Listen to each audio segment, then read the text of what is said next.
Você que confere já o Saúde na Roda desde o comecinho sabe que estamos atentos às questões que envolvem a saúde de maneira global.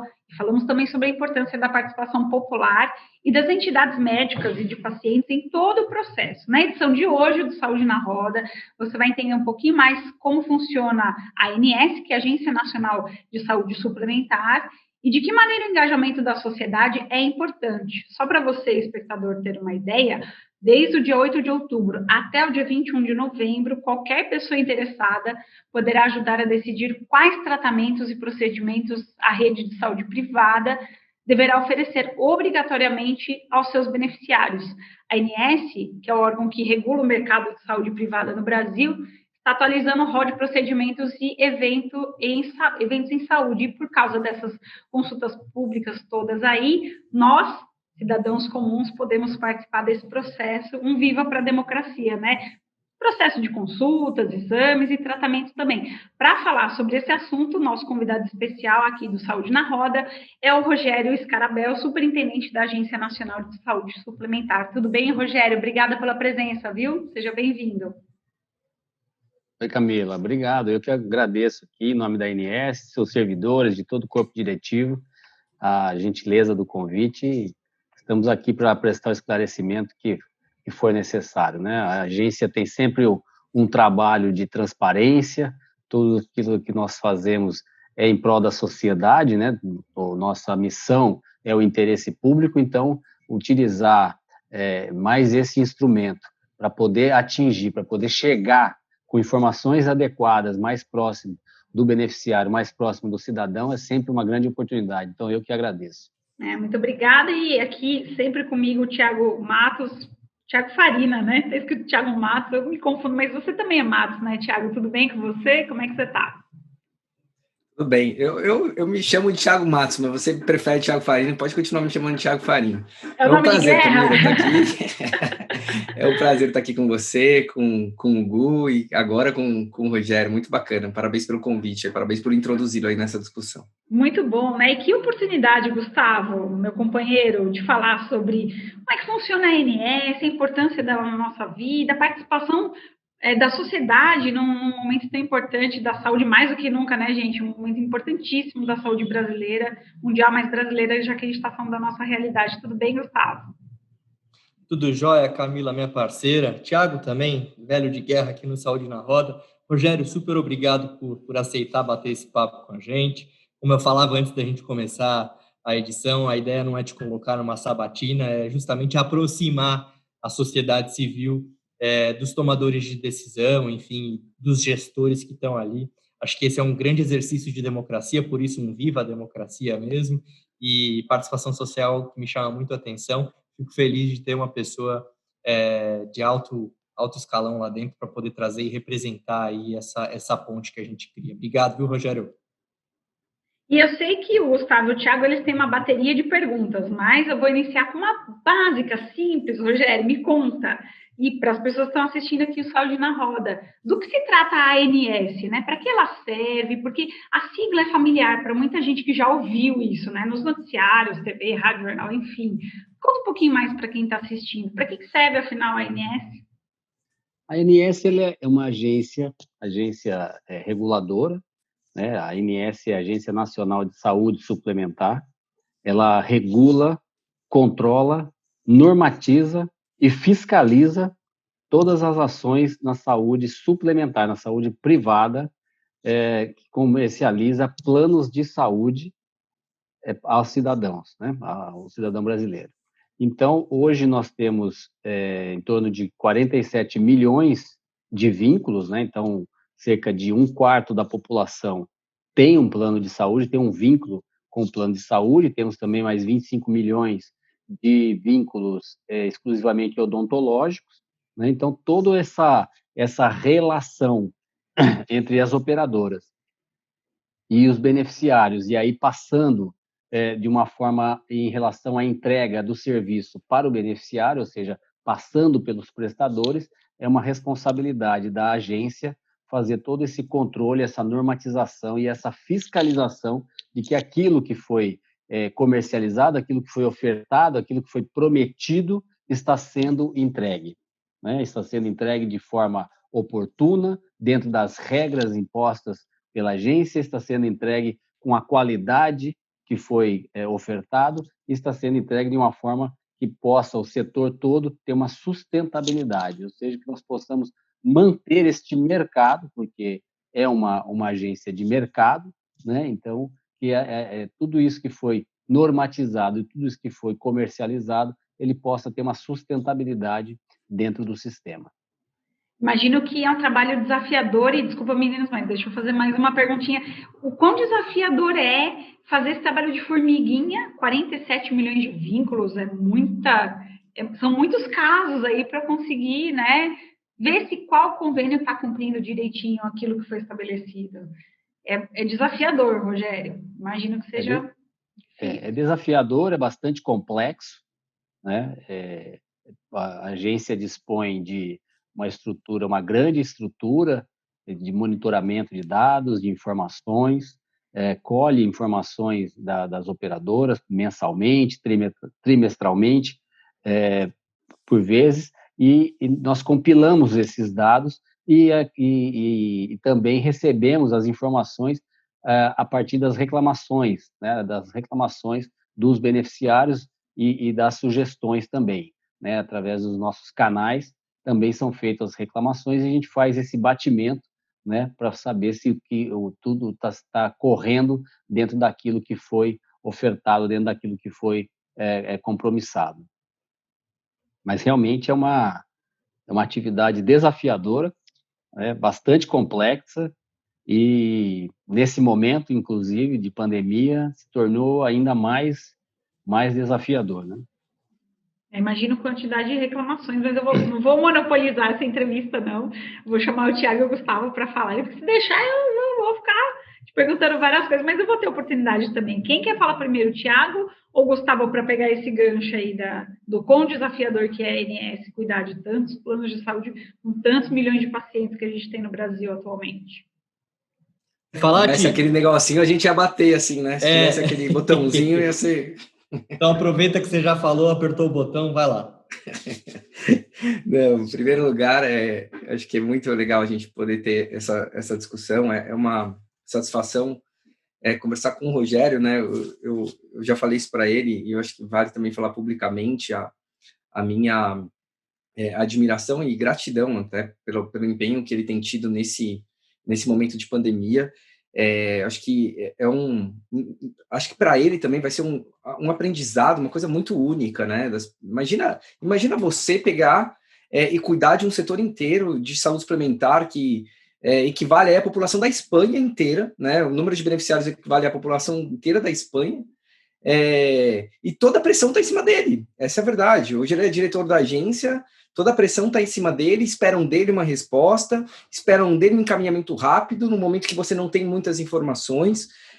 Então, gratidão por esse seu empenho, por não ter desistido, e eu tenho certeza que também isso vai realmente te transformar aí numa liderança aí por muitos anos, né, por todo esse desafio que você enfrentou e essa capacidade que você adquiriu e está adquirindo ainda na superação dessa crise. Eu acho que vale também destacar que a sociedade tem uma expectativa muito grande, né, na Agência Nacional de Saúde Suplementar. A gente vem aí de um histórico de muitos abusos, né? A própria lei dos planos de saúde, ela foi muito comemorada lá atrás, 98, quando ela foi aprovada, né? Depois a ANS veio aí, salvo engano, em 2000, né, Rogério, que foi a ANS, ela foi constituída.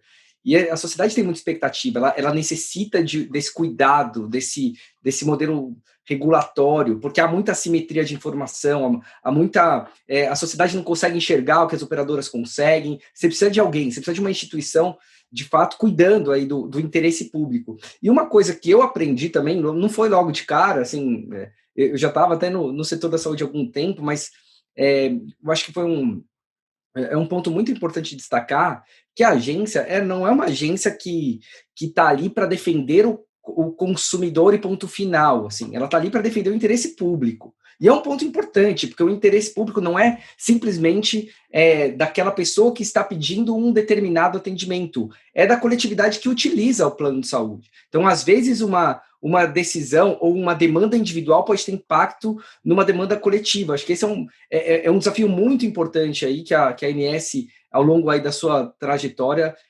tem que cuidar, né? E tem que, claramente, também tem que se atualizar e buscar novos caminhos para poder defender esse interesse público, né? Então, começo com esses pontos que eu acho que são bem relevantes. Agora você me dá uma deixa bacana. Desculpa. Diga lá, Rogério. Não, diga lá você.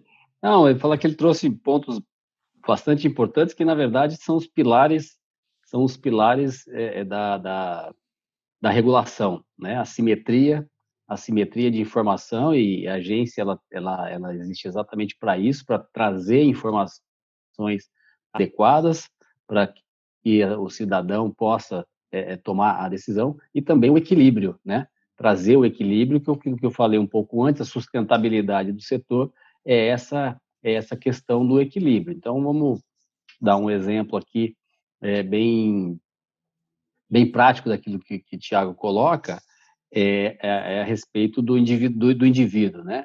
Então, às vezes, as pessoas precisam receber aquilo que contratou, né? E aquilo que é efetivamente necessário, né? Aquilo que esse é também um grande desafio, né? Nós fazemos, por exemplo, no hall, né? Na questão da incorporação da tecnologia, esse é o desafio, né? Trazer exatamente aquilo que vai trazer benefício para o beneficiário, né? Trazer aquilo que realmente é necessário para o beneficiário e fazer com que ele receba efetivamente aquilo, porque caso contrário, pode sim estar atingindo uma coletividade, né? Pode estar desestabilizando e, por vezes, desorganizando o sistema. Então, realmente é um desafio, né?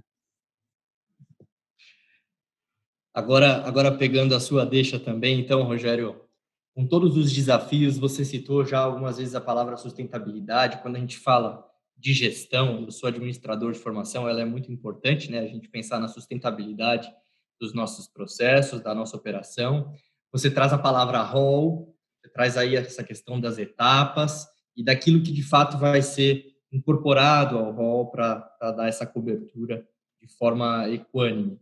E aí, Rogério, trazendo um pouquinho para esse momento que nós estamos aí de consulta pública que a Camila traz, esse período aí que nós estamos passando, conta um pouquinho, bem rapidamente, para quem está assistindo a gente, que tem o plano de saúde, não necessariamente conhece tudo da ANS, como funciona, o que é esse rol, de quanto em quanto tempo a ANS, as operadoras de saúde, elas decidem avaliar aquilo que vai passar a fazer parte da cobertura obrigatória, e aí eu me comprometo a disponibilizar, e aí, obviamente, com uma lupa para essa consulta pública, que não é o todo, ela é apenas uma parte. Então, conta bem rapidinho para a gente qual que é o todo desse processo do rol. Ele começa de que forma e ele termina de que forma e de quanto em quanto tempo a gente faz isso, Rogério? Primeiro, compreender o que é o rol, né? O rol é aquilo que a agência entende, isso vem na legislação, né? Que tem que ter uma referência mínima, né, de cobertura obrigatória, ou seja, aquilo que está garantido, ou seja, todo contrato que você faz, você tem garantido aquele rol, aquilo é o mínimo, né? A gente sabe que existem contratos com operadoras que vão mais além, tem outros serviços, etc. Mas aquele mínimo, ele tem que ser entregue no fechamento do contrato, né? Não no fechamento do contrato, mas quando você fecha o contrato, você tem direito a utilizar aqueles procedimentos, aqueles eventos em saúde. Então, a cada 2 anos, esse é o normativo atual, a cada 2 anos, a agência faz um novo ciclo de incorporação de tecnologias no rol, né? Então, ele começa com a abertura do rol, que a gente chama de form rol, que as pessoas, as instituições, as entidades, as indústrias, qualquer cidadão, qualquer empresa pode fazer a sua proposta de incorporação de uma tecnologia. Ele prepara um dossiê, um documento extremamente técnico, onde ele vai apresentar todas as questões de identificação, todas as questões de evidências, todas as questões de segurança, todas as questões econômicas e as questões de impactos orçamentários, também além de impactos na rede, né? Então, tem todo esse estudo, ele apresenta isso para a agência, lá no nosso normativo, que é o 439 de 2018, lá no artigo 9º, ele tem 16 requisitos básicos, necessários, básicos não, necessários para serem cumpridos, e uma vez cumpridos, esses documentos eles estão elegíveis para passar por uma análise. Aí a equipe técnica faz essa análise. Na agência nós temos contratados também com terceiros, consultores terceiros externos à agência, que nos ajuda fazendo os pareceres a respeito da questão técnica, das tecnologias que foram apresentadas, e também nós temos uma reunião formada por membros da CANS, que é a Câmara de Saúde Suplementar, né? Então, tem toda uma equipe que faz essas análises e abre-se essa discussão, onde a instituição, a pessoa que fez a proposta, vai lá fazer a defesa da sua incorporação e pode haver ali um contraponto, uma outra apresentação, uma concordância, e esse debate técnico é feito com os membros da CANS, que ao todo são 47 instituições que fazem parte. Então, ali nós temos instituições de pacientes, nós temos instituições de defesa do consumidor, a indústria, operadoras de saúde, prestadores, sindicatos, médicos, instituições médicas, todo aquele que faz parte do sistema de saúde, nós fazemos as reuniões. Então, nós fizemos, esse ano, 27 reuniões técnicas para debater as tecnologias que foram apresentadas. A partir disso, retornam os pareceres que foram contratualizados, a nossa equipe, a equipe interna, faz, então, um parecer de recomendação, que a gente chama de recomendação preliminar, e apresenta para a diretoria colegiada, e a diretoria colegiada, então, autoriza ou não, né? Autoriza que esse documento, essas recomendações, vá à consulta pública, que é exatamente neste momento em que nós estamos hoje. Então, ele tem um período de 45 dias de consulta pública, que a Camila já falou, né? Começou dia 8 de outubro e vai até dia 21 de novembro. A partir daí, a agência vai pegar essas contribuições da consulta pública, vai voltar a reanalisar item por item, ver qual é a contribuição, o que foi que talvez tenha passado, o que foi que mudou, o que foi que está de mais moderno, qual o esclarecimento, qual que nos foi dado, e a partir daí faz, então, uma recomendação, aí sim, definitiva, encaminha para a diretoria colegiada, e aí, então, a diretoria colegiada aprova ou não aprova as recomendações que foram apresentadas pela equipe técnica. E, a partir daí, então, institui-se as novas incorporações ao rol, né, que podem ser todas que foram apresentadas ou não, dependendo daquilo que foi votado pela diretoria colegiada. Rogério, quando souberam que você estaria aqui no Saúde na Roda, né, muita gente mandou perguntas, então eu vou aproveitar essa sua resposta, né, você vê que o interesse é genuíno aqui, né, então eu vou fazer alguma dessas perguntas para você, tá? Como é visto pela ANS a discussão sobre a mudança do ciclo de atualização do rol da ANS a cada 2 anos, que é esse período que você citou para a gente, né? E o que você acha da possibilidade de um modelo único, integrando o Conitec e o processo de ATS pela ANS? Prós e contras desses modelos. São várias perguntas, assim, um combo aqui. Mas se você puder responder para a gente, vai ser interessante também. A gente vê com muito bons olhos toda todo o ciclo de melhorias. Se você observar no nosso normativo, nós já prevíamos, quando nós votamos em 2018, nós já prevíamos que ele seria revisitado em 2 anos, para que nós pudéssemos fazer, ver o que é que foi, que deu mais certo, né? Aquilo que é possível que seja eliminado do processo, aquilo que é importante manter, o que é que precisa melhorar. Então, tudo isso é um ambiente regulatório. A regulação, basicamente, é isso também, né? Você coloca um normativo, quando você imagina um normativo dentro do gabinete, ele é uma coisa. Quando você coloca ele na rua, ele vai para o mundo real, ele lhe traz respostas, né? E aí a gente tem que voltar com ele, fazer análise e analisar e ver o que é que pode ser melhorado, se precisa melhorar ou se não precisa melhorar. Então, nós já tínhamos esse objetivo de revisitar o normativo, uma vez que esse normativo, o 439, a RN 439, ele deu início a um novo processo, né? A um novo processo, novos fluxos, uma clareza, uma transparência maior para esse fluxo do rol, né? Para essa incorporação do rol. Então, a gente vê com muito, muito bons olhos essa revisitação. Inclusive, nós estamos fazendo isso neste exato momento. Uhum. Em quanto tempo demora para entrar em vigor esse rol que está sendo discutido agora? Também é uma questão que foi levantada aqui. Quanto tempo leva em que sentido?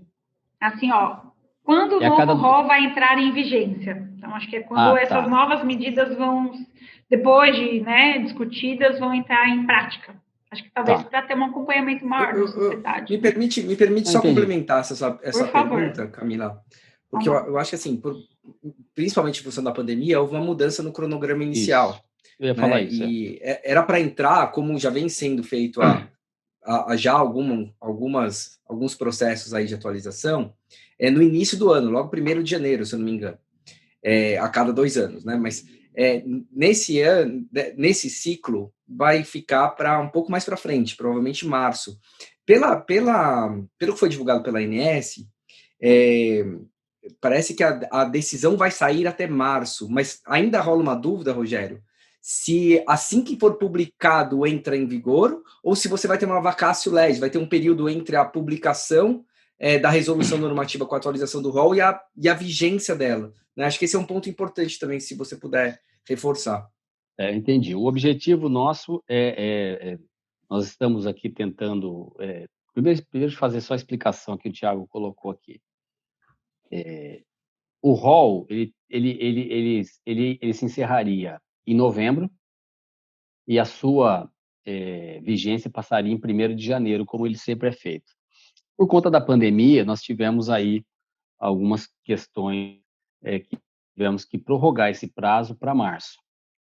E agora nós estamos tentando ganhar vários tempos para que a gente possa fazer com que ele entre em março. Então, nós ainda estamos avaliando essa questão da vigência especificamente, para ver quando é que nós vamos conseguir terminar essa questão. Então, por exemplo, agora,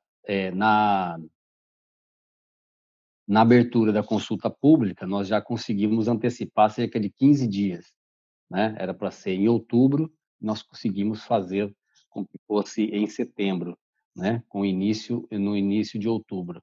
Então, nós estamos ainda analisando essa questão, mas o nosso objetivo é que em março já esteja vigindo o novo rol, né? Essa incorporação. Mas isso é uma coisa que ainda vai ser avaliada pela diretoria colegiada especificamente em relação ao prazo. Eu acho que só aproveitando, e aí, aproveitando assim que a gente sempre aqui tem um papo muito transparente, né? Eu acho que tentando também te dar um feedback assim como é que a sociedade está enxergando isso, Rogério.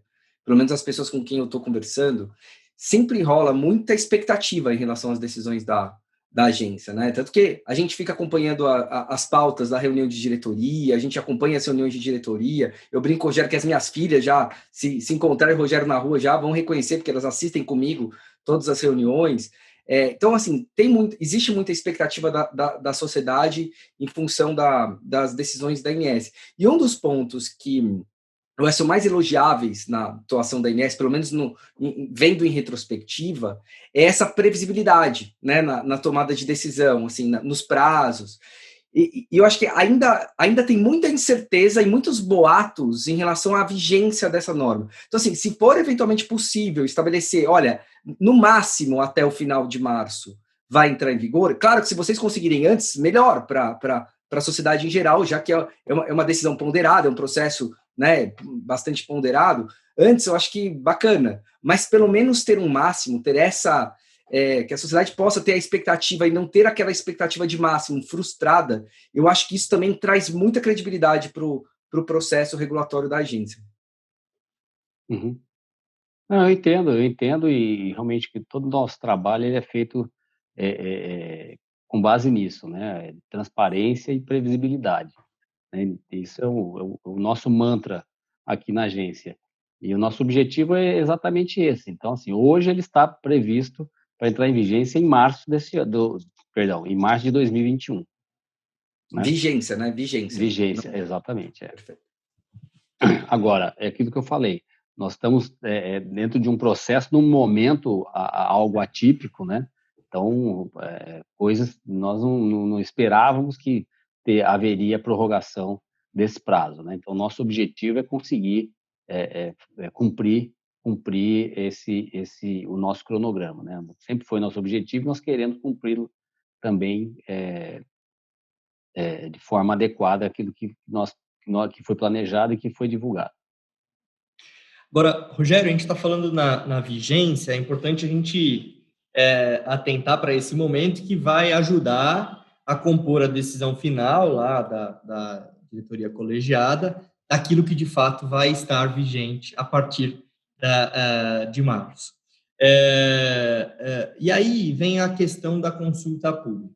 Uma pergunta voltada aí para a consulta pública é: a participação social nesse momento de consulta pública, qual que é o grau de incidência, de influência da participação social para, eventualmente, a gente reverter uma decisão? A gente sabe, enfim, que a gente sempre prima pelo ideal, né? E nem sempre as decisões, elas atendem todas as partes.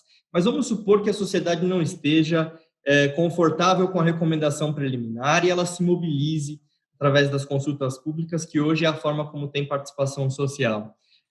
Qual que é o grau de influência dessa participação para eventualmente mudar uma decisão preliminar? E aí, melhor perguntando, o que precisa ter nessa contribuição da sociedade civil para que aquilo seja considerado a ponto de eventualmente reverter uma decisão preliminar?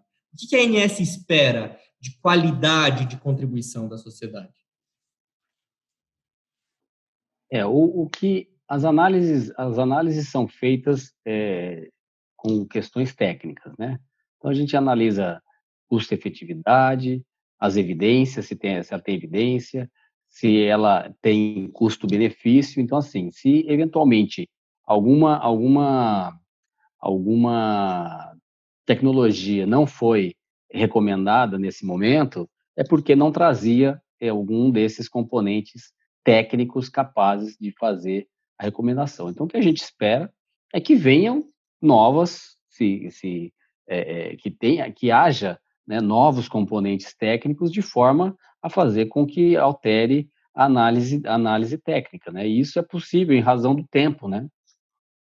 Em razão do tempo, do conhecimento que se muda, né? Então, isso é possível fazer. E também, às vezes, o que pode acontecer também, algum dado, né? Algum dado que tenha sido processado errado, algo que tenha sido considerado e foi feito de uma forma que hoje a sociedade, alguém da sociedade, algum instituto, entenda que não deve ser feito dessa forma, assim ou assado, e se nos trouxer, a gente senta, analisa e altera se for necessário tecnicamente, se for adequado tecnicamente, né? Isso não é problema nenhum, não.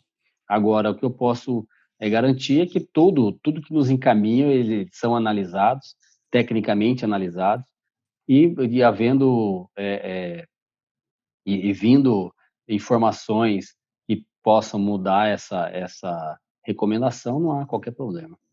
Ô, Rogério, a gente tem escrito muito, né, Gustavo, no CDD sobre esse processo de consultas públicas em geral, né? Então a gente tem se aprofundado porque é um assunto importantíssimo da gente aproveitar, aproximar isso da população. A população tem direito de saber e de participar, mas de uma participação de qualidade, né, Gustavo? Então, vou aproveitar só esse gancho para fazer uma pergunta também que a gente recebeu. Da sua opinião, Rogério, uma participação dos pacientes demonstrando melhor qualidade de vida durante a consulta pública sensibilizaria uma futura decisão positiva de incorporação, ou seja, medicamentos que apresentaram alguma eficácia nesse paciente, alguma insegurança em estudos, enfim. Qual que é o peso do depoimento desses pacientes numa incorporação, né, de algum procedimento? Mira, tudo é avaliado, tudo é pesado, tudo é medido tecnicamente. Tá? Então, se trouxerem informações que falam assim, às vezes a sociedade tem informações e não por outro motivo, por isso que é feita a consulta pública mesmo, para que venha aquilo que está, aquilo que eu falei, aquilo que é do real, né? No mundo real, às vezes as coisas são diferentes, né? E puderem nos trazer essas informações, é sempre bem-vindo e será analisada com certeza. O Gustavo queria falar algo, aproveitando o ensejo. Queria falar rapidamente para chamar o Thiago para a conversa. Eu estou vendo ele se mexer na cadeira. De repente eu falo depois dele. Giz, tem algo a completar aí? Eu tenho, sim. Aqui nos bastidores, eu estou aqui no chat, aqui falando, cara, quero falar. Acho que ela está tão concentrada nas respostas do Rogério que ela nem viu. Mas eu acho importante tocar nesse assunto da participação social. É algo que eu também venho refletido muito, assim, tenho refletido demais. Porque eu, sinceramente, acho assim, a participação social, eu estava até lendo um livro agora, que é esse aqui, inclusive, né? É um livro que foi escrito pelo Martin Luther King em 1964 e chama Por que não podemos esperar? É uma afirmação, nós não podemos esperar. Né? E ele traz ali que a participação social, até naquela época, na luta pelos direitos civis, ela estava proclamada, né, nas normas, nas constituições. E aqui a gente tem a mesma coisa, a participação social ela está proclamada na nossa Constituição Federal, é uma diretriz do sistema de saúde, né? Agora, ela não é um fato, ela não é um fato, se a gente for pensar. E esses processos, isso não é um problema da ANS, isso não é um problema, esse é um problema contextualizado, assim, na sociedade como um todo. Eu acho que a gente tem muita dificuldade de como participar, a gente, sociedade civil, a gente não sabe direito como participar. Eu acho que a maioria do sistema também não sabe o que fazer com as nossas contribuições, ou não sabe como orientar a gente a contribuir com qualidade. Eu acho que tem essa dificuldade. E aí, eu pego a sua pergunta, Camila. Eu fico pensando assim, ó, se uma pessoa fizer uma contribuição e ela apresenta ali fala que o medicamento fez ela viver melhor, isso, e ela começa a falar e faz um storytelling, conta uma história toda bonita, que relevância que isso vai ter? Eu fico pensando como tomador de decisão. Eu não vejo relevância nenhuma se isso não estiver lastreado com outras evidências. Não adianta nada eu falar que, olha, eu comecei a, sei lá, vou usar exemplos que vêm na minha cabeça agora, que talvez estejam meio desconectados, sejam meio surreais, assim, mas, olha, eu não andava e comecei a andar. E aí você atribui aquele medicamento. Mas você não tem nenhuma evidência científica que aquilo tem um desfecho relacionado a alguém que não andava começar a andar. Então, assim, como é que eu vou considerar isso? Eu não tenho que considerar, porque essa opinião, essa manifestação sem lastro em evidência, não me parece ser relevante se eu fosse o tomador de decisão. Tem que tomar muito cuidado para pegar a informação que, de fato, tem relevância e que mostra a verdade, né? Mostra a realidade. Então, eu acho que a gente tem um grande desafio de como orientar o paciente a participar desse processo. Um ponto que eu também, não é uma coisa simples até de se explicar, é muito mais difícil ainda de se operacionalizar, é você começar a ter decisões baseadas não só em evidências, mas algoritmizadas, automatizadas. O processo de incorporação de tecnologia, eu acho que ele ainda não está preparado, mas ele precisa se preparar para uma decisão automatizada. O que significa automatizada, quando eu falo? Para você definir se uma coisa vai entrar ou não vai entrar, você tem que definir critérios. Que critérios que vão ser relevantes para você decidir por incorporar ou decidir por não incorporar? Você tem que começar a avaliar, olha, evidências, mas que grau de evidência? Qual é a metodologia que você considera uma evidência válida? A partir dali, você tem que considerar todas no mesmo padrão, você tem que usar a mesma referência para todas. Critérios econômicos, impacto econômico, limiares de custo-efetividade. Tudo isso vai fazer um conjunto de critérios que vão formar um grande algoritmo, que vão ajudar e de certa forma, automatizar esse processo de tomada de decisão. Pensa, reflitam aí, né, que todo mundo que está nos escutando, se chegasse no seu colo 300 tecnologias que estão sendo aí demandadas para entrar para o próximo rol. Essas 300 tecnologias, elas vão causar um impacto, sei lá, de R$1 trilhão na saúde suplementar. O seu plano de saúde vai aumentar 500% o reajuste do seu plano de saúde se essas 300 tecnologias entrarem. Não vai dar. A INSS certamente não vai permitir que isso aconteça, senão todo mundo sai do plano de saúde, ninguém mais vai ter plano de saúde, vai todo mundo para o SUS. Agora, qual que é a referência que a gente vai ter que ter? Quanto que eu posso aumentar de plano de saúde, então? Quanto que vai ser o reajuste de plano de saúde? Porque o rol vai impactar na mensalidade, né, do beneficiário. Então, vamos imaginar que a INSS defina que, olha, só vai poder aumentar 5%. Talvez essa é a primeira referência que eu preciso ter para tomar a decisão sobre o que vai entrar e o que não vai entrar. Porque a partir do momento que eu defini que só 5% de reajuste vai ser feito aí no pool de planos de saúde, eu tenho que ver quanto que isso vai trazer de impacto econômico. Vamos imaginar, então, que não são mais a gente não está mais falando de 1 trilhão. A gente está falando de 1 milhão.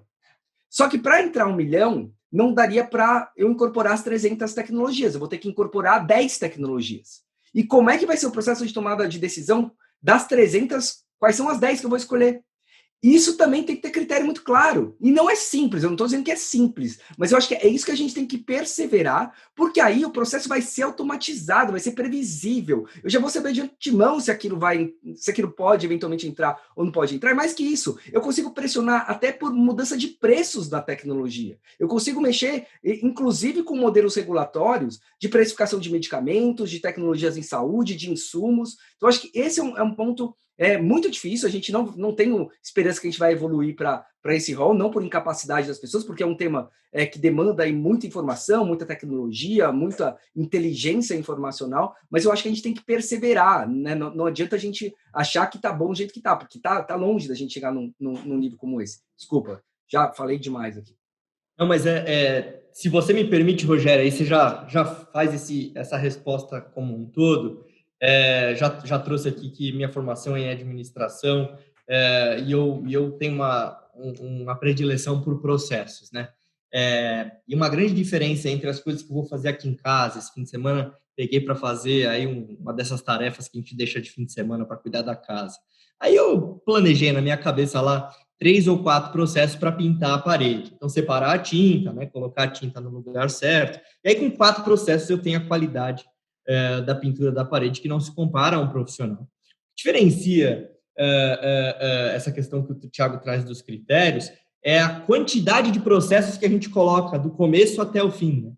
E aí, que o Thiago me dá uma deixa, que é para perguntar, a gente fala de sustentabilidade, você trouxe essa palavra.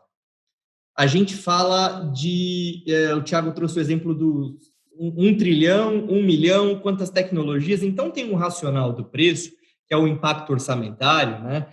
Que ele é muito importante. E aí, pensando num modelo fordista de linha de produção, ele estabelece até aquele que vai girar o parafuso para a direita.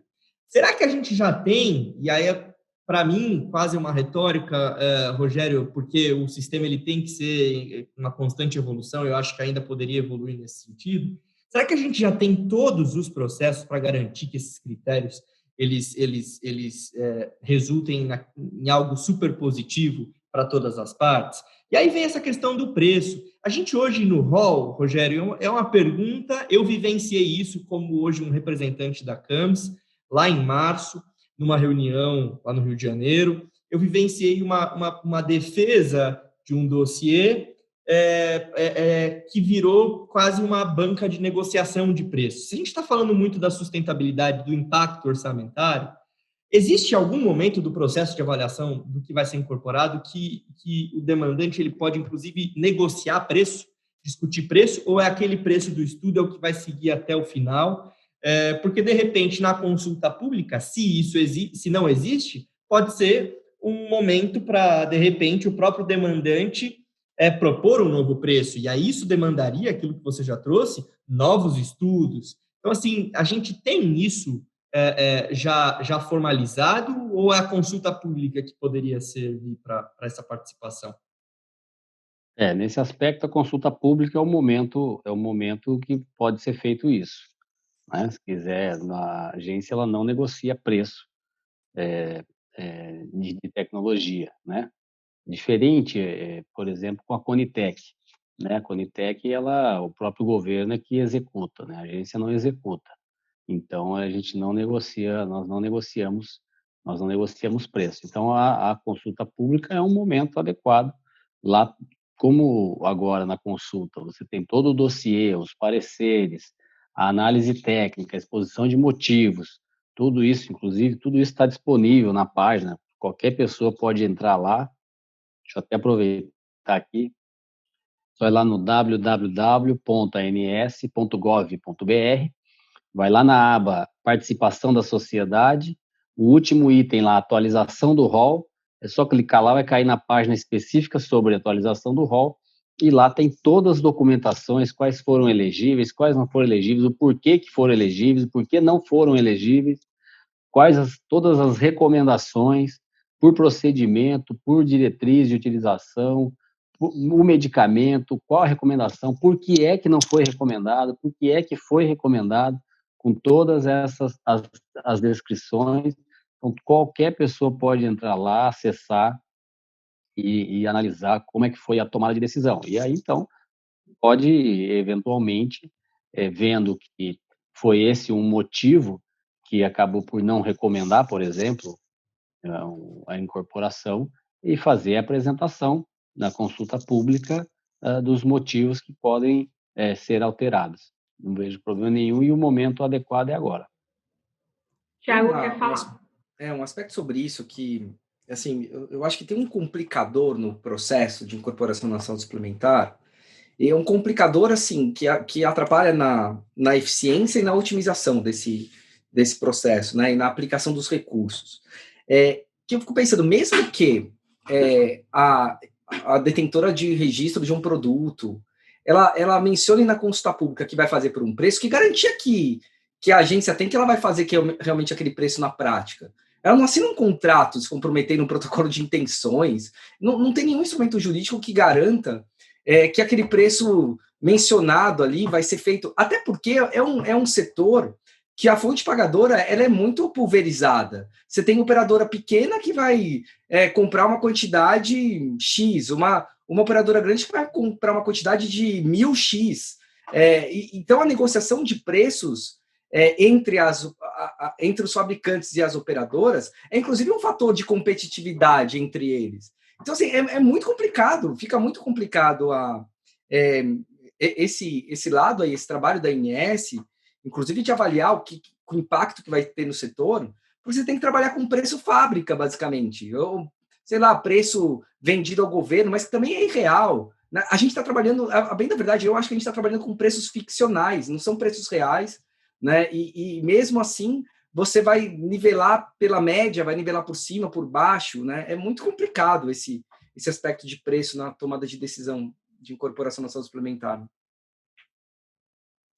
Realmente são questões que nós estamos avançando, né? A gente estamos avançando, tanto a questão do critério de análise, né, dos fatores multicritérios para análise, tudo isso é uma melhoria do sistema, melhoria do processo, né?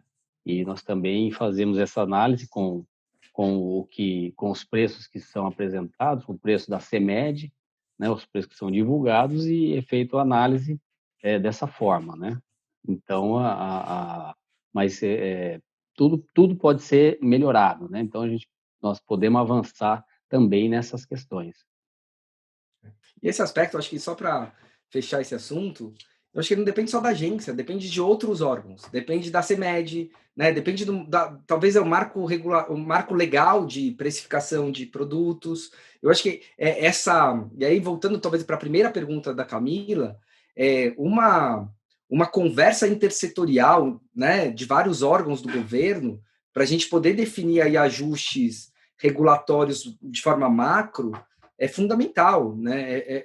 É fundamental. E eu também só faço uma pergunta para o Rogério, assim, Rogério, você vê possibilidade da própria ANS liderar um processo de conversa com outros órgãos governamentais? Como é que você vê esse momento político, inclusive, para fazer reformas assim estruturantes no modelo geral aí de acesso a tecnologias em saúde? Nós estamos fazendo, inclusive, isso agora. Nesse momento, você bem sabe que nós estamos desenvolvendo um projeto, né, de reformulação, e ele passa por ter uma maior integração, por exemplo, com a Conitec, né? Nós já fizemos esse primeiro passo junto ao Ministério da Saúde, utilizando as mesmas bases, utilizando os mesmos critérios, utilizando os mesmos manuais, né? Exatamente para que a gente possa ter um resultado mais próximo, né?